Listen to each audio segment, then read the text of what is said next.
The వో of God. ఈ video చివరి వరకు చూడండి. దేవుని ఆశీర్వాదాలు పొందండి. దేవుని నామములో మీకు నా హృదయపూర్వక వందనములు. మిమ్మల్ని మీ కుటుంబమును దేవుడు బహుగా ఆశీర్వదించునుగాక. ఈరోజు మీ రాకపోకల యందు మీరు చేసే ప్రతి పనిలోనూ దేవుడు మీకు తోడుగా ఉండునుగాక.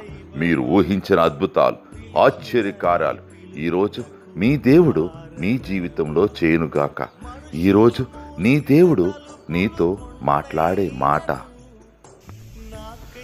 మీ అవమానముకు ప్రతిగా రెట్టింపు ఘనత నొందుదురు. యెషయా 61:7. Instead of your sheep, you will receive a double portion. Isaiah chapter 61:7. మనుషులు మూసిన తలుపులు కొన్నైనను నాకై నీవు తెరచినవి అనేకములు. మన వేదనతో నిన్ను విడచి పరుగెత్తినను నన్ను వెంటాడి నీ